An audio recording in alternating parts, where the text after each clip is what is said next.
కావాలనే మీ కలను నెరవేర్చుకోండి. సంప్రదించండి Hegde fertility, Hyderabad, Telangana. Hi hello నమస్తే, welcome back to our channel. నేను మీ వైషు. రియాలిటీ షోస్లో బయట ఎంతవరకు రియాలిటీ ఉంది? రియాలిటీ షోస్లో స్క్రీన్ మీద కనిపించేది మన అందరం చూస్తూనే ఉంటాం. మరి బ్యాక్గ్రౌండ్లో ఏం జరుగుతుంది? చాలా విషయాలు ఈ మధ్య వెలుగులోకి వస్తున్నప్పటికీ కొంతమంది వ్యతిరేకిస్తున్నారు. బట్ ఏంటి అసలు నిజం అనే విషయాలు ఈరోజు నాతో మాట్లాడడానికి సింగర్ ప్రవస్తి గారు ఉన్నారు. చాలా విషయాలు అయితే మాట్లాడదాం. హలో అండి. హాయ్ అక్క. ఎలా ఉన్నారు? I'm fine. How are you? I'm good. But hope you are doing well with all this criticism going on. పర్లేదా? బాగానే జరుగుతుంది? Managing well. ఓకే. అంటే మనం ఇంత బయటకు వచ్చి మాట్లాడడం అనుకునేది చాలా పెద్ద స్టెప్ కదా. దాని నుంచి వచ్చేవన్నీ విమర్శలు ఎదుర్కోవాలి, ఇటు నుంచి మంచిగా పొగిడే వాళ్ళని ఎదుర్కోవాలి. ఎలా తీసుకుంటున్నారు ఇదంతా? So first of all hate అనేది డెఫినెట్లీ వస్తుంది. దే ఆర్ లైక్ ఎలిమినేట్ అయ్యింది కాబట్టి అంత చెప్తుంది. యాక్సెప్ట్ చేయలేకపోతుంది ఫెయిలియర్ని. 19 year old కాబట్టి ఇదంతా చేస్తుంది అని చాలామంది అంటున్నారు. బట్ నేను ఒకటే చెప్తా, I've done 14 reality shows in total. దానిలో కొన్ని ఎలిమినేట్ అయ్యాను. తమిళ్లో అయ్యాను, హిందీలో అయ్యాను, అక్కడ కూడా ఎలిమినేట్ అయ్యి వచ్చాను. నేను అక్కడ ఏం విన్నర్ అయ్యి రాలేదు.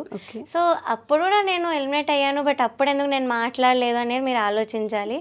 అండ్ రియాలిటీ షోస్ అన్నిటినీ అనట్లేదు, పాడుతా తీగ సిల్వర్ జూబ్లీ సిరీస్ అని అంటున్నాను. మళ్ళీ pointing out at this season. So ఇక్కడ ఇంజస్టిస్ జరిగింది కాబట్టే నా కెరియర్ కూడా నేను ఆల్మోస్ట్ సాక్రిఫైస్ చేసి ఇవన్నీ బయట పెడుతున్నాను. సో అదొక్కటి ఆడియన్స్గా మీరు ఆలోచించాలి before you speak something. Okay. ఇందాక నేను అన్నట్టు స్క్రీన్ మీద కనిపించేది అయితే మేము చూస్తాం, మంచిగా అందరినీ చూపిస్తారు, ఏదో పొగుడుతున్నట్టు, నవ్వుతున్నట్టు, హ్యాపీ ఒక ఫ్యామిలీ లాగా. సో బ్యాక్గ్రౌండ్లో ఏం జరుగుతుంది అసలు? బయట అస్సలు అలా కాదు. ఓకే. చాలా మెంటల్ ట్రామా ఉంటుంది. సాంగ్ సెలెక్షన్ వైజ్ కానీ ఆ కంటెస్టెంట్స్ అందరూ కూడా ఒక కంటెస్టెంట్ని దూరంగా ఉండడం, ఒక కంటెస్టెంట్కి ఆ ఒక కంటెస్టెంట్ కూడా నేనే అక్కడ. ఓకే. నాకు అంత దూరం ఉండి సరిగ్గా మాట్లాడకుండా మా మదర్ని కూడా దూరం పెట్టి ఇవన్నీ చేస్తారు. It effects on your mental health. ఇంకొకటి ఏంటంటే, నేను పాడే ముందు వచ్చి ఎలిమినేషన్ ఉంది మీరు గుర్తుపెట్టుకోండి అని డైరెక్టర్ గారు వచ్చి మిమ్మల్ని ఎలిమినేట్ చేస్తున్నారని ముందే అంటే అదే ఎపిసోడ్లో అయితే అలా చేశారు. So I guess he was hinting me from before. Okay. So అవన్నీ పడతాయి. ఇప్పుడు మీరేం చేసే ముందు మీ దగ్గరకు వచ్చి ఇలా ఉంది అలా ఉంది అంటే మీరు కొంచెం డల్ అవుతారు ఆటోమేటిక్గా. సో ఇవన్నీ చేస్తారు. So it's not a very happy environment as it is shown in the TV channel. Okay. And agreements ఏమైనా ఉంటాయా? అంటే మీరు ఇలానే మాట్లాడాలి, ఇంతే చేయాలి, ఇన్ని సంవత్సరాలు పాడాలి ఇట్లా? అంటే డిఫరెంట్ ఛానల్కి డిఫరెంట్ పాయింట్స్ ఉంటాయి అగ్రిమెంట్లో. ఓకే. ఇక్కడ మాత్రం షో అయ్యే వరకు మీరు వేరే టీవీస్లో పాడలేరు, ఇదొకటి ఉండింది. సో మేము ముందే సైన్ చేసేయాలి, వీళ్ళు మాకు ఆప్షన్ ఇవ్వలేదు మీరు కొన్ని రోజులు ఆగి సైన్ చేయండి అని కానీ, సైన్ చేయకుండా పాడని ఒక స్కెడ్యూల్ అని కానీ ఆప్షన్ అయితే ఇవ్వలేదు. సో వీ హ్యాడ్ టు, మాకు చాయిస్ లేదు ఇంకా. సో నేను అగ్రిమెంట్ అయితే సైన్ చేశాను, ఆవిడ చెప్పారు రీల్లో. సో చేశాను అగ్రిమెంట్. జ్ఞాపిక ఎంటర్టైన్మెంట్స్ కానీ ఈటీవీ గురించి కానీ అప్పట్లో నుంచి ఇప్పటిదాకా మంచి పేరు ఉంటుంది కదా, బ్యాక్గ్రౌండ్లో ఎక్కడ విన్నా ఈటీవీ ఒక గవర్నమెంట్ లాంటిది, బాగా చూసుకుంటారు అని. So is it true? నిజంగానే అంత బాగా చూసుకుంటారు? సో ఇప్పుడు నాకు ప్రాబ్లం ఉన్నది జ్ఞాపిక ప్రొడక్షన్ హౌస్ వాళ్ళ మీద. ఓకే. సో ఈటీవీలో నా ముందు కూడా పాడాను. ఎస్పీబీ సార్ ఉన్నప్పుడు 7 months పాడాను పాడుతా తీయగలో. That was season 13. Okay. So అక్కడ అంతా బాగా జరిగింది. సాంగ్ సెలెక్షన్లో no favouritism, no injustice. Balu garu కూడా ఎంత క్లియర్గా చెప్పేవాళ్ళు, ఏమున్నా కూడా అంత బాగా చెప్పేవాళ్ళు జడ్జ్మెంట్లో. సో ఇవన్నీ జరిగాయి. అవుట్ఫిట్స్ విషయంలో అస్సలకే ప్రాబ్లం లేదు అప్పుడు. ఇవన్నీ ఉన్నాయి, నాకు ఎప్పుడు కూడా ఇబ్బంది లేదు. చాలా బాగా చూసుకున్నారు ఈటీవీ వాళ్ళు అప్పుడు. ఫుడ్ పరంగా కానీ అన్నిటి పరంగా. రూమ్ ఇచ్చేవాళ్ళు, నేను చెన్నై నుంచి వచ్చేదాన్ని, సో రూమ్ ఇచ్చేవాళ్ళు అన్నీ బాగా చూసుకున్నారు. బట్ ఈ సీజన్లో నేను ఎక్స్పెక్ట్ చేయలేదు అలా ఉంటుందన్న ఒక థాట్తోనే నేను ఇక్కడికి వచ్చాను సిల్వర్ జూబ్లీ సిరీస్కి. కానీ ఈ సీజన్లో అంత ఫేవరెటిజం సాంగ్ సెలెక్షన్లో, డ్రెస్సింగ్ దగ్గర బాడీ షేమింగ్ చేసి అంత అన్కంఫర్టబుల్ అవుట్ఫిట్స్ ఇవ్వడం, అండ్ ఫుడ్ పెట్టేవాళ్ళు కాదు షూటింగ్లో, Okay. డిన్నర్ అనేది పెట్టేవాళ్ళు కాదు ఎంత లేట్ అయినా. నేను ఇది ఏ రియాలిటీ షోలో చూడలేదు. ఓకే. సో ఇవన్నీ ఫ్యాక్టర్స్ బేస్ చేసుకొని నేను మాట్లాడాను. డ్రెస్సింగ్ గురించి వస్తే జ్ఞాపక ప్రొడక్షన్స్ నుంచి కూడా ఒక వీడియో వచ్చింది. Yeah. సో న్యూట్రల్ గా మాట్లాడుకుంటే ఆవిడ మీ డ్రెస్సెస్ స్క్రీన్ మీద వేసి Photos చూపిస్తారు. చూపించారు. సో ఆ డ్రెస్సెస్ లో ఎక్కడ బాగాలేదు అనేలాగా ఏం లేదు కదా, Yeah. మరి ఎందుకు కంప్లైంట్ చేశారు అనే ఒక క్వశ్చన్ అయితే రేస్ చేస్తారు కదా. సో నేను అదే నిన్న వీడియో పెట్టాను, నేను 2 ఫొటోస్ మీద కూడా మాట్లాడాను. ఫస్ట్ థింగ్ ఆవిడ ఏం మాట్లాడారంటే సాంగ్కి తగ్గట్టుగా మేము ఇస్తామని చెప్పారు. ఓకే. సో నేను పాడిన పాట నాంపల్లి స్టేషన్ కాడి Rajalingu, it's a sad song. Yeah. వీడియోలో కూడా పాప అబ్బాయి చింగి బట్టలు వేసుకొని ఏడుస్తూ పాడే పాట అది, జరిగే రియాలిటీ గురించి. ఓకే. సో అలాంటి పాటకి మీరు డిస్కో డ్రెస్ ఎందుకు ఇచ్చారు మరి, పాటకు తగ్గట్టుగా ఇస్తున్నారంటే? సో అది మీరు ఆలోచించాలి. సెకండ్ థింగ్, ఒక సారీ ఇచ్చారు, ఇక్కడ అంతా చుట్టి ఇక్కడ దోపి కింద అంతా ఉంది, అది 5 టైమ్స్ నన్ను తిప్పారు. అది ఇప్పించి మళ్ళీ కట్టించి మళ్ళీ కట్ చేసి ఇచ్చి. Okay. సో రిహార్సల్స్ అవుతున్న టైంలో ఎంత ఎగ్జాస్టింగ్ ఉండింది నాకు. లాస్ట్ ఎపిసోడ్ అది షూటింగ్, అది కూడా. ఓకే. ఓకే. సో అంత ఎగ్జాస్ట్ చేసేసారు నన్ను, ఫస్ట్ థింగ్. సెకండ్ థింగ్, ఇలా గట్టిగా చుట్టేశారు, ఆ సారీ కట్టలేదు, చుట్టేశారు నాకు. ఓకే. ఎన్ని పిన్లు పెట్టారు అంతా కూడా. అండ్ ఇక్కడ అంతా స్కిన్ కనిపిస్తుంది, ఆ ఫోటోలో క్లియర్ లేదు వాళ్ళు పెట్టింది. ఓకే. ఇక్కడ అంతా కూడా చాలా ఓపెన్ ఉండే ఆ డ్రెస్ లో. చాలా నేను కాన్షియస్ అయ్యాను పాడే ముందు, అన్ని కెమెరాల ముందు అని లైటింగ్ లో. I got very very conscious. Okay. So అని నేను చెప్పాను కూడా, మ్యామ్ ఇట్ ఇస్ ఇబ్బందిగా మేకింగ్ మీ ఉంది. అన్కంఫర్టబుల్ అంటే, లేదు బాగుంటుంది అన్నారు. ఓకే. నాంపల్లి డ్రెస్ కూడా ఇక్కడ అంతా సెక్వెన్స్ ఉన్నాయి మీరు చూసినట్టు, ఇక్కడ టైట్ ఒక బెల్ట్ కూడా ఉంది ఆ ఫోటోలో. సో ఇవన్నీ నేను చెప్తే ఆవిడ లేదు కెమెరాలో బాగుంటుంది, ఇట్స్ లుకింగ్ గుడ్ అన్నారు, కానీ నేను కంఫర్టబుల్ అన్న పాయింట్ అయితే ఆవిడ పట్టించుకోలేదు. ఓకే. సో అండ్ సారీ బొడ్డు కింద కట్టుకోమని అయితే చెప్పారు, నేను అది కూడా చెప్పాను నిన్న వీడియోలో చెప్పారు. ఓకే. సో ఇవన్నీ మరి నేను ఇంత క్లియర్గా మాట్లాడుతున్నా, మరి దీనికి ఎందుకు ఆన్సర్ చేయలేదో నాకు తెలీదు. సాంగ్ సెలెక్షన్ గురించి కూడా మాట్లాడా, అది కూడా నేను ప్రూఫ్తో బయట పెట్టాను. ఓకే. అది ఇంకా ఏదో మాట్లాడారు, ఇలా లాలో జడ్జ్మెంట్లో అన్నీ మాట్లాడారు. సో లాలో లా ప్రకారం నడుస్తుంది, ఇక్కడ ఫేవరెటిజం ప్రకారం నడిచింది కాబట్టి నేను అంత ప్రూఫ్తో బయట పెట్టాను. ఓకే. సో ఇంకొక పాయింట్ మర్చిపోయాను యాక్చువల్లీ వీడియోలో, మళ్ళీ స్టోరీలో పెట్టాను కానీ ఇక్కడ చెప్పలేదు ఇంటర్వ్యూస్లో. ఓకే. ఈ పాయింట్ ఏంటి అంటే, ఒక కంటెస్టెంట్ తనకి ఏదో పనుండి రాలేకపోవడం వల్ల షూట్ అంతా కూడా షఫల్ చేస్తారు, స్కెడ్యూల్ అంతా. ఓకే. అది మీరు ఎలా చేస్తారు? అది విఐపి ట్రీట్మెంట్ కాదా, డిస్క్రిమినేషన్ కాదా? మరి అది ఓకే. ఒక్క కంటెస్టెంట్ కోసం మీరు అలా ఎందుకు చేశారు? మరి ఇది కూడా మీరు ఆన్సర్ చేయాలి. సో ఇది ఆడియన్స్కి ఎంతవరకు కరెక్ట్ అనిపిస్తుందో ఒకసారి ఆలోచించండి. అంటే కంటెస్టెంట్ ఫేవరెటిజం నడుస్తుంది అంటారా? Yeah, okay. Discrimination, pure discrimination. And ఇప్పుడు మీరు ఇండస్ట్రీ అంతా ఒక సైడ్, మీరు ఒక సైడ్ అయిపోయినట్టు ఏమైనా అనిపిస్తుందా మీకు? అంటే ఒక్కొక్కరు వచ్చి వీడియోస్ చేస్తూనే ఉన్నారు, ఇలా మంచి వాళ్ళు, ఇలా వాళ్ళు, ఇలా అని. Yeah. ఒక్కరే అయిపోయినట్టు ఏమైనా అనిపిస్తుందా? ఇండస్ట్రీ అంతా కాదు, కొంతమంది నాకు సపోర్ట్ చేసే వాళ్ళు కూడా ఉన్నారు, ఇలా కాల్ చేసి మాట్లాడిన వాళ్ళు ఉన్నారు.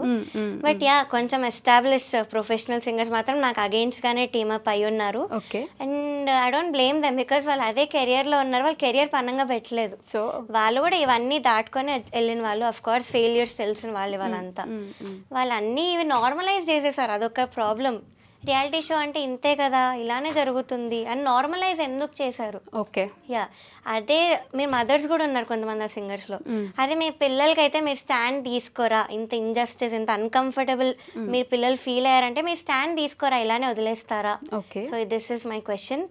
So of course I feel very teamed up, corner అయిపోయానని అయితే అనిపిస్తుంది, కానీ that doesn't stop me from exposing all this. That's good. Actually అంటే మీరు ఆగకుండా ఉండడం అనేది గొప్ప విషయం, ఇంత జరుగుతున్నప్పుడు ఆగకుండా ఉండడం. అండ్ సెకండ్ థింగ్, నన్ను అడిగితే డ్రెస్సింగ్తో అసలు సంబంధమే లేదు. If you are comfortable, it is singing show కదా, మీరు యాక్టింగ్లో పని చేయట్లేదు కాబట్టి ఇట్ ఈస్ బెటర్, మీకు ఏది కంఫర్ట్ ఉంటే అది వేసుకోవడం.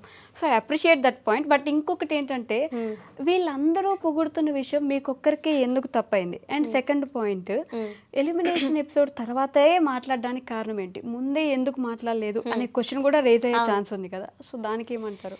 ఫస్ట్ థింగ్, వాళ్ళు ఎందుకు ఎవ్వరు మాట్లాడట్లేదు, అందరు సపోర్టివ్గా ఎందుకు మాట్లాడంటే, వాళ్ళు కెరియర్ పనంగా పెట్టలేదు, నేను పెట్టాను.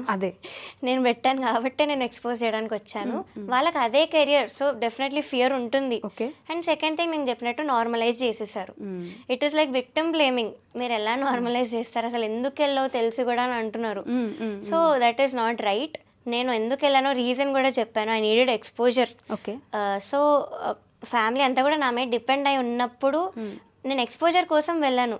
సో అంత రెస్పాన్సిబిలిటీస్ నాకు ఉన్నప్పుడు అయినా కూడా నేను కెరియర్ పనంగా పెట్టి అంత పెడుతున్నాను అంటే మీరు ఆలోచించాలి.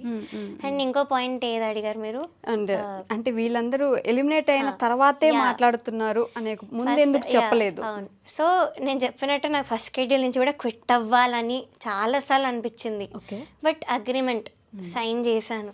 So I can't walk out on my own. Okay. And I knew they were gonna eliminate me some day. కానీ ఏదో ఏ టాప్ 5లోనో ఏదో అనుకున్నాను, కానీ మరీ టాప్ 12లో తీసే కంటెస్టెంట్ నేను కాదు. Yeah. అది అందరికీ తెలుసు. అండ్ నా పర్ఫార్మెన్సెస్ రిలీజ్ అవుతాయి, మీరే చూడాలి. సారేగామే నా పాట పాడాను. అండ్ నా కెరియర్లో నాకు తెలిసి అంత బెస్ట్ పర్ఫార్మెన్స్ అని ఇవ్వలేదు. అది ఇచ్చాకే నన్ను అంత ఘోరంగా ఎలిమినేట్ చేశారు. అదొక నాకు ఉండిపోయింది లోపల, ఆ బాధ అనేది ఉండిపోయింది.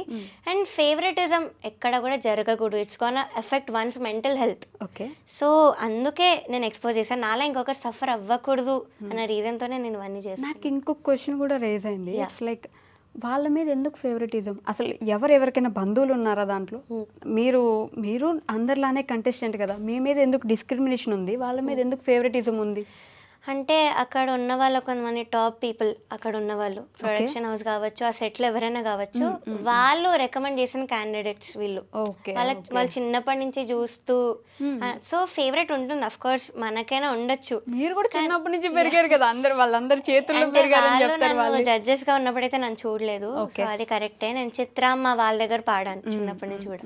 సో వీళ్ళు నన్ను జడ్జెస్ గా అయితే ఫస్ట్ టైమే చూస్తున్నారు. చంద్రబోస్ సార్ చూసారు నన్ను చిన్నప్పటి నుంచి, ఆ పాయింట్ చెప్పారు కూడా ఒక ఎపిసోడ్ లో. కరెక్ట్. సో చూసారు.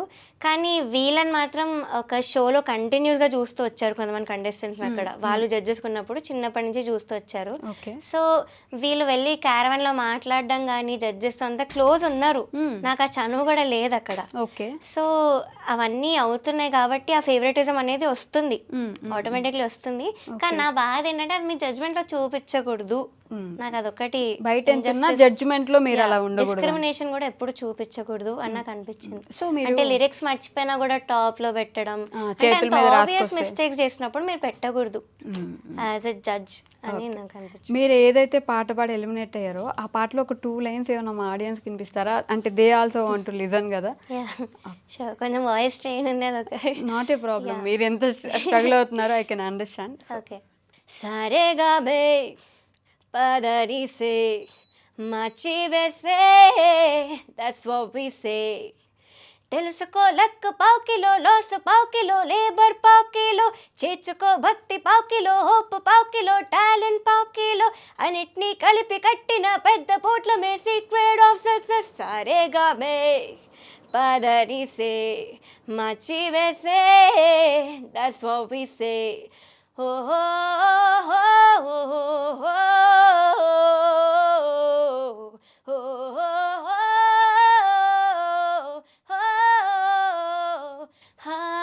నిజాయితీ విజయపు రహస్యము. ఓ సూపర్ నైస్. అంటే యాక్చువల్లీ నాకు దీంట్లో ఏది హైపిచ్చి ఉండాలి ఏది లోపిచ్చి ఉండాలి తెలియదు, కానీ వినడానికి మాత్రం బాగుందని మాత్రం చెప్పగలను నేను ఖచ్చితంగా. ఈ పాట పాడి ఎలిమినేట్ అయ్యారనేది నిజాయితీ విజయపు రహస్యము అని చెప్పి నేను ఎలిమినేట్ చేశారు. అయ్యో బాగా సింక్ అయింది. సో సునీత గారు మాట్లాడిన వీడియోలో కూడా అంటే బాగా పాడావని లేదు, ముద్దుగా పాడావని అన్నారు అప్పట్లో మిమ్మల్ని జడ్జెస్. సో ఇప్పుడు కూడా నేర్చుకోమని చెప్పడంలో తప్ప నువ్వేమైనా ఇంకా చిన్నపిల్ల ఒళ్ళో కూర్చోబెట్టుకొని చెప్పడానికి, నేను కూడా ఒళ్ళో కూర్చోబెట్టుకొని ఎత్తుకుని పెంచాను అని సునీత గారు అన్నారు. దాని ఆవిడ రియాక్షన్ మనం విన్నాం. సో మీరేమంటారు? ఫస్ట్ ఆఫ్ ఆల్ నన్ను ముద్దుగా పాడా అనకుండా బాగా పాడా ఉన్న వాళ్ళు లెజెండ్స్ ఉన్నారు అక్కడ. చిత్రమ్మ ఉన్నారు, ఇళయరాజా సార్ ఉన్నారు, ఎందుకు మన ఎస్పీబీ సార్ అన్నారు నీకు టెక్నికల్గా నేను ఎలాంటి మిస్టేక్ కూడా చెప్పలేకపోతున్నాను, ఇది హ్యూమన్లీ ఇంపాసిబుల్ అని చెప్పారు. సో అదొక్కటి ఆవిడ ఒకసారి చూస్తే బాగుంటుంది, బికాజ్ ముద్దుగా పాడానైతే అనలేదు. సెకండ్ థింగ్, నన్ను ఒళ్ళో ఎప్పుడు కూర్చోబెట్టుకున్నా నాకు గుర్తులేదు యాక్చువల్లీ. ఐ డోంట్ రిమెంబర్ నన్ను ఆవిడ అంత సపోర్ట్ చేయడం నాకు ఎప్పుడు గుర్తులేదు. సో అది, అండ్ నేను ఇప్పుడు ఒళ్ళో కూర్చోబెట్టుకోమని అయితే అడగలేదు నా వీడియోలో కూడా. I just asked to respect me as a singer, as a human being నాకు ఆ రెస్పెక్ట్ ఇవ్వమని నేను అడిగాను. అండ్ డిస్క్రిమినేషన్ చేయొద్దు అని ఒక్కటి అడిగాను నేను. సో అది ఇంకేవో కొన్ని పాయింట్స్ చెప్పారో అది దాని మీద నేను వీడియో కూడా పెట్టాను. I explain clearly point to point. So ఇది జరిగింది. ఇప్పుడు ఇండస్ట్రీ నుంచి ఏమైనా బెదిరింపులు ఏమైనా వస్తున్నాయా? ఐ మీన్ ఇలా తప్పు, ఇలా మాట్లాడి ఉండకూడదు, అసలు ఎక్స్పోజ్ చేయకుండా ఉండాల్సింది, అక్కడ ఉన్న సింగర్స్ నుంచి వచ్చాయంటే ఆ డైరెక్ట్ కీరవాణి సార్ దగ్గర ఉన్న టీం నుంచి కొంతమంది కాల్ చేశారు. ఓకే. చేసి చాలా తప్పు, నీకు జరిగిన పెయిన్ నాకు కూడా అయ్యింది, మరి నేను చేయలేదా, నేను చెప్తున్నట్టు వీళ్ళందరూ నార్మలైజ్ చేసేసారు. So they don't understand what have been through, అదొక పాయింట్. వాళ్ళ ఒపీనియన్ బట్టి they can't invalidate my feelings. Correct. So ఇలా చేసిన వాళ్ళు ఉన్నారు, కానీ మరీ ఘోరంగా బెదిరించిన వాళ్ళు అయితే ఎవరు లేరు. కొన్ని ఫేక్ అకౌంట్స్ ఆఫ్ కోర్స్ వాళ్ళు పెడుతూ ఉంటారు. సో ఇది ఒకటి జరిగింది. Everyone has their own opinions కాబట్టి. బట్ కీరవాణి సార్ అనగానే ది లెజెండరీ మ్యూజిక్ డైరెక్టర్ ఇలా వస్తుంది కదా కంపల్సరీ. అలాంటి వ్యక్తి ఏమైనా చెప్తున్నారంటే అది కూడా నిజమేనేమో, నిజంగానే తిని సైడ్ నుంచి కూడా ఏమైనా మిస్టేక్ ఉందేమో అనే క్వశ్చన్స్ కూడా రేజ్ అవుతాయి కదా. ఎక్కడ తప్పుగా అనిపించింది అని మాట్లాడి? First of all Keeravani sir నా సింగింగ్ బట్టి అయితే నెగటివ్ కామెంట్స్ ఇవ్వలేదు. ఫర్ దెమ్ టు బ్లేమ్, నా సింగింగ్ ని బ్లేమ్ చేయడానికి వాళ్ళకి ఇప్పుడు ఆప్షన్ లేదు. బికాస్ నా సింగింగ్ ఎక్కడ కూడా ఆయన అంత కించపరిచి అయితే మాట్లాడలేదు. అదే అంతరామమి అన్న పాట తర్వాత నేను సునీత గారితో ఏకీభవిస్తున్నాను అని ఆపేశారు, కానీ ఆయన ఒపీనియన్ అని చెప్పలేదు. సో ఇదొకటి జరిగింది. బట్ కీరవాణి సార్ నేను యాజ్ అ పర్సన్ నేను ఎప్పుడేమనలేదు. He's a very fun person, jokes చేస్తుండే వాళ్ళ సెట్లో. And talent wise he's there, Oscar winner ఆయన. సో ఆయన్ని క్వశ్చన్ చేసి అయితే ఎవరికీ లేదు. కానీ ఒక మాట అన్నారు, అది ఆయన ఒపీనియన్ అయి ఉండొచ్చు, కానీ it's an insult actually. So ఆ మాట ఏంటంటే, ఇలాగా వెడ్డింగ్ షోస్లో వాటిలో పాడే వాళ్ళు అసలు నా దృష్టిలో సింగర్సే కాదు అన్న పాయింట్ అయితే అన్నారు. లైవ్లోనా ఆఫ్ ది స్క్రీన్? లేదు, స్క్రీన్ ముందే అన్నారు. బట్ మరి వీళ్ళు రిలీజ్ చేస్తారో ఎడిట్ చేస్తారో నాకు తెలీదు, కానీ నేను చెప్తున్నాను ఇది ఈ కరెక్ట్ స్టేట్మెంట్ అయితే అన్నారు. సో అన్నాక ఆయన ఒపీనియన్ అని కూడా చెప్పారు. కానీ ఇప్పుడు మనం ఏదైనా చేస్తే నువ్వు ఇది చేసి నాకు నచ్చలేదు అంటే దట్స్ ఒపీనియన్. కానీ నువ్వు చేస్తే నువ్వు మనిషివే కాదు అనడం it's an insult. So to me it felt like an insult. And contestants ఇటువైపు ఉంటారు రైట్ సైడ్కి, జడ్జెస్కి. సో ఆయన చూస్తూ ఎందుకు అన్నారు, లైక్ నన్ను చూసారు కొన్ని వెడ్డింగ్ షోస్లో పాడడం. So it felt very personal. నన్ను చూస్తూనే చెప్పారు, ఇది కూడా కొనమని నీకు ఎలా తెలుసు నిన్ను చూస్తున్నట్టు, అంత చైల్డిష్ రీజన్ చెప్తున్నాను. లేదు, we can notice when somebody is seeing at us. I mean basic thing. I agree with that. But అలాంటి అగ్రిమెంట్ ఏమైనా ఉందా అంటే వెడ్డింగ్ షోస్ లో గానీ బయట ఇంకెక్కడైనా నార్మల్ గా పాడొద్దు అలా ఏం లేదు. అలా లేనప్పుడు బికాస్ అది మన పర్సనల్ లైఫ్ కి సంబంధించింది కదా. సో అలా అనడం వెరీ రాంగ్. బికాస్ కొంతమంది వాళ్ళ ఫ్యామిలీస్ కోసం పాడాల్సి వస్తుంది వెడ్డింగ్ షోస్ లో, and I'm one of them. So personal attack అవుతుంది. It feels like an insult. So Sunitha garu కూడా పాడున్నది, అది ఆవిడే చెప్పారు రీలో. నాకు అలా అనిపించలేదు అంటే నా టాలరెన్స్ లెవెల్ అక్కడ వరకు ఉంది. సో నేను నా ఒపీనియన్ నేను చెప్పాను. So this is what I had to say. Okay. And ఇంకొక విషయం వచ్చేసి, ఇప్పుడు ఇంత జరిగింది, అదే ఇండస్ట్రీలో మీకు ఫ్యూచర్ ఉంటుంది అనుకుంటున్నారా? అసలు ఫ్యూచర్ లేకపోతే నెక్స్ట్ ఏం చేద్దాం అనుకుంటున్నారు? సో ఫస్ట్ ఆఫ్ ఆల్ అందరు నాకు ఇలా టీమప్ అయ్యారు కాబట్టి డౌటే నాకు ఆపర్చునిటీస్ వస్తాయో లేదో అని.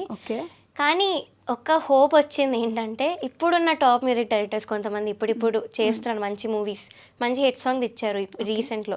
వాళ్ళు కొంతమంది నాకు కాల్ చేసి మాట్లాడడం జరిగింది. Like we're very proud of you, ఎవ్వరు కూడా ఇంత ధైర్యం చేసి మాట్లాడలేదు. సో మీరు కెరియర్ మాత్రం ప్లీజ్ వదులుకోకండి, మేము ఉన్నాము మీకోసం సాంగ్ చేస్తాము, అండ్ వీ వాంట్, మీ వాయిస్ బాగుంది, so we don't want lose someone like you అన్న మాట్లాడిన వాళ్ళు ఉన్నారు. దానివల్ల కొంచెం హోప్ వచ్చింది. బట్ రియాలిటీ షోస్కి అయితే I'm definitely not going. I made up my mind. ఈ మెంటల్ డ్రామా కానీ ఇవన్నీ నాకు ఇంకా భరించే ఓపిక లేదు. ఇన్ని సంవత్సరాలు అసలు దాంట్లో కంటిన్యూ అయ్యి ఇప్పుడు సడన్ గా అసలు ఇంకా నేను ఈ సీజన్ వల్ల mainly I'm fed up. So అది మాత్రం నేను డెఫినెట్లీ చెప్తాను. పాడుతా తీయగా ఏమి ఇప్పుడు వచ్చింది కాదు, ఎస్పీబీ గారు 25 years ఇప్పుడు కూడా పాడుతా తీయగా స్టార్టింగ్ సాంగ్ ఒకటి పాడుతా తీయగానే ఆయన వాయిస్ వింటుంటేనే ఇట్లా ఎంత బాగా అనిపిస్తుంది, వస్తాయి మాకు ఇప్పటికి కూడా. సో అలాంటి పేరుని ఎందుకు వీళ్ళు ఇలా ఇంజస్టిస్ చేసి, ఎందుకు అలాగా అవుట్ఫిట్స్ విషయంలో చిన్న చిన్న విషయాల్లో అంత అన్కంఫర్టబుల్ పెట్టి కంటెస్టెంట్స్ని, సో దాని పేరు పాడు చేస్తున్నారని అయితే నాకు అనిపించి నేను చెప్పాను. I respect SPB sir a lot. నన్ను తాతగారు అని పిలవమనేవాళ్ళు. సో మా బాండింగ్ అలాంటిదంటే అందరు అర్థం చేసుకోవాలి. అలాంటి షో మీద నాకు కూడా లేదు బ్యాడ్ నేమ్ తేవాలి అని. కానీ ఇంకొక సైడ్ ఏంటంటే, అలా మంచి షోని వీళ్ళు డిస్ట్రాయ్ చేస్తున్నారు అన్న దాంతో I'm trying to save this. So అందుకే నేను అంత బయట పెడతాను. ఎస్పీబీ గారి కొడుకు చరణ్ గారు కూడా ఇప్పుడు sir.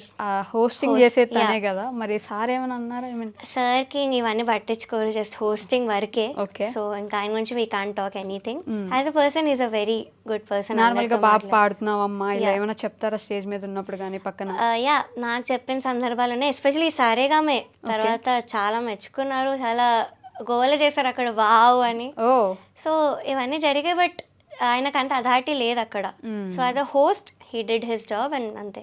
ఓకే, అంతే. అంతవరకే. సో ఇప్పుడైతే నెక్స్ట్ ఫ్యూచర్ ఏమనుకుంటున్నారు మరి? మ్యూజిక్ ఇండస్ట్రీ ఓకే, మీకు ఆఫర్స్ ఉండి ఓకే, ఇంకొకటి మీ పేరెంట్స్ ఏమనుకుంటున్నారు వెనక సైడ్? మీ ఫాదర్ కానీ మదర్ కానీ ఏం ఆలోచిస్తున్నారు దీని గురించి?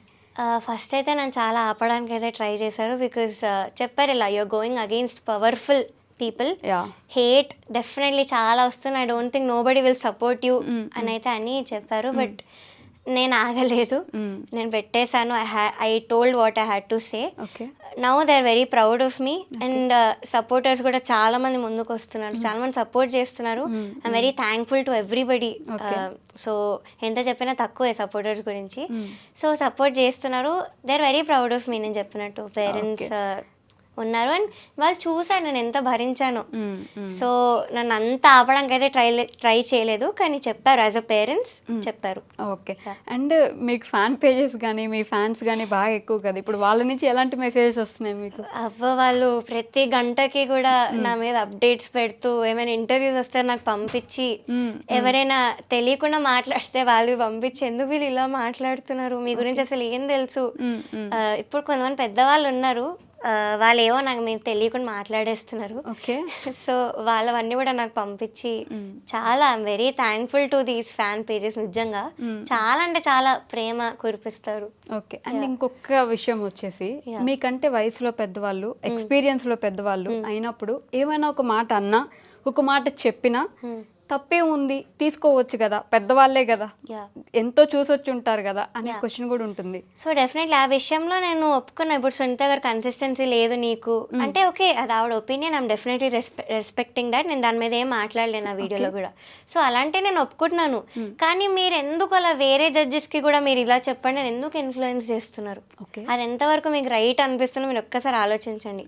Talented wise they definitely legends, దానిలో ఏం డౌట్ లేదు. I'm a fan. I'm still a fan వాళ్ళకి. As a singer, as a music director, as a lyricist, I'm still a fan. కానీ జడ్జ్మెంట్లో ఇంజస్టిస్ ఎందుకు చేశారు? And first of all audience జడ్జెస్ని దేవుళ్ళ చూడడం ఒక్కటి ఆపాలి. They are also humans. So వాళ్ళు ఏది చెప్తే అదే సత్యం అని మీరు అనుకోకూడదు. మీకంటూ మీ ఓన్ ఒపీనియన్స్ ఉండాలి. So this is what I can say. Injustice జరిగినప్పుడు అక్కడ ఎవరు ఉన్నా కూడా we have to speak out. Injustice in the sense ఏమని? అంత ఇంజస్టిస్ అంటే ఏం జరిగినట్టు? ఫస్ట్ ఆఫ్ ఆల్ నేను చెప్పిన డిస్క్రిమినేషన్ మిగతా వాళ్ళకి మీకు చాలా తేడా చూస్తున్నారు. ఓకే. మేము ఎంత కష్టపడ్డాం లిరిక్స్ నేర్చుకోవడానికి, కానీ ఎంత సింగర్స్కి వాళ్ళకే తెలుసు లిరిక్స్ నేర్చుకోవడం ఎంత కష్టమో తక్కువ డ్యూరేషన్లో. ఒక్క పాట కాదు, 4 to 3 సాంగ్స్ ఇచ్చేవాళ్ళు మాకు. సో ఎంత కష్టం లిరిక్స్ నేర్చుకోవడం, ఆ లైట్స్కి వాటికి లిరిక్స్ మర్చిపోకుండా ఒక్క లైన్ కూడా, దాంతోపాటు పర్ఫామ్ చేయాలి, స్మైల్ చేస్తూ పాడాలి, ఇన్ని ఉంటాయి అక్కడ చేయడం. It's not easy. సో అలాంటప్పుడు మేము చేస్తున్నప్పుడు మీరు లిరిక్స్ మర్చిపోయిన వాళ్ళని ఎలా టాప్లో తీసుకెళ్ళి పెడతారు? ఇది మరి ఇంజస్టిస్ కాదా? ఎవరు ఆ లిరిక్స్ మర్చిపోయిన వ్యక్తుల పేర్లు ఏమైనా చెప్పగలరా? కష్టమా? పాటలు చెప్పగలను, వాళ్ళు పాడిన పాటలు నేను వీడియోలో చెప్పాను. ఓకే. సో 3 to 4 సాంగ్స్ మర్చిపోయిన వాళ్ళు ఉన్నారు, నానా అని పాడిన వాళ్ళు ఉన్నారు. ఇంకో విషయం ఏంటంటే లిరిక్స్ మార్చి వాళ్ళు ఓన్ లిరిక్స్ పెట్టేసిన వాళ్ళు కూడా ఉన్నారు స్టేజ్ మీద. ఒక ఎమోషనల్ సాంగ్ని కామెడీ సాంగ్ చేసిన వాళ్ళు కూడా ఉన్నారు. మీరు ముందు చూస్తారు. సో వీళ్ళని మీరు టాప్లో ఎలా పెట్టి నేనేం లిరిక్స్ మర్చిపోకుండా ఐ గేవ్ మై బెస్ట్, మీరు ఈ సాంగ్ నాకు వచ్చినా కూడా. సో నన్ను ఎలా ఎలిమినేట్ చేశారు? మరి ఇది ఇంజస్టిస్ కాదా? ఓకే. సో దానికి answers so I gave every reason, every point, proofs పెట్టాను. That's all I did. Okay. But ఇంకా కొంచెం సపోర్ట్ వస్తే బాగుంటుందని అనుకుంటున్నాను. ఏది నిజం అనేది, బట్ ఏదైనా సరే ట్రూత్ టు బి టోల్డ్ కదా. వన్ మోర్ థింగ్, సపోర్ట్ చేయకపోయినా పర్లేదు, దట్స్ టోటలీ యువర్ ఒపీనియన్. కానీ హేట్ స్ప్రెడ్ చేయకండి నా మీద, నా గురించి ఏం తెలియకుండా హేట్ అనేది స్ప్రెడ్ చేయకండి. Okay. So that's all I wanted to say. Who supported you throughout this journey? అంటే ఎవరున్నారు మీకు వెనక నిలబడి ఓకే అమ్మా it's okay you can do it, next చూసుకుందాం ఏం పర్లేదు. It's only my parents, okay. ఇంకెవ్వరు లేరు. అండ్ ఇంకొకటి కూడా అన్నారు చాలామంది, మీ పేరెంట్సే నిన్ను పుష్ చేస్తున్నారు or someone powerful is behind you అని. Okay. That's very very wrong. నా వెనకాల ఎవరు పవర్ఫుల్ లేరు. ఉంటే కూడా మేబీ పెద్దవాళ్ళు నాకు సపోర్ట్ చేసేవాళ్ళేమో ఇప్పుడు. సో నాకు పవర్ లేదు, we're not very rich. So ఇవన్నీ ఉన్నాయి. నా వెనకాల ఉన్నది ఒకటే thing which is pain made me do everything. So నా వెనకాల ఉన్న రీజన్ అది ఒక్కటే. అయ్యో, మీరు ఇంత చిన్న వయసులో అలా పెయిన్, మెంటల్ ట్రామా అంటే నా ఏజ్తో చూడకే చాలా బాగాలేదు. ఇప్పటి నుంచే ఇంత ట్రామా తీసుకోవాల్సిన అవస్థ వచ్చేసిందా అని ఫస్ట్ బాధేస్తుంది. అవన్నీ పక్కన పెట్టండి. ఒక ముగ్గురో నలుగురో మీ టాలెంట్ని ఎవరు జడ్జ్ చేయలేరు. ఫస్ట్ థింగ్, మేబీ ఒక దగ్గర ఒక పార్ట్లో మిస్ అయ్యి ఉండొచ్చు, కానీ అసలు టాలెంట్ లేకపోతే ఇన్ని ఇయర్స్ ఈ సింగింగ్ దీంట్లో ఉండరు కదా. So you are very talented Pravasi garu. You keep doing you. మీరు ఖచ్చితంగా ముందుకు వెళ్ళాలి. ఆపేయకండి. ఫస్ట్ థింగ్ అస్సలు ఆపేయకండి. మ్యూజిక్లో కానీ సింగింగ్లో కానీ ఏ ఛాన్స్ ఉన్నా సరే ఆపకండి. ఎందుకంటే ఇన్ని ఇయర్స్ ఇంత జర్నీ చేసి వచ్చి ఇప్పుడు ఒక ఇన్సిడెంట్ వల్ల ఆగిపోవడం it's not a good thing. నేనైతే అసలు యాక్సెప్ట్ చేయలేను. ఏదేమైనా సరే you have to keep moving on. ఓకేనా? I'll definitely keep practicing and learning new things. Yeah. Okay. Thank you so much. Thank you. Okay guys, that's all for today. We'll meet you in the next interview. Until then, take care. Bye bye.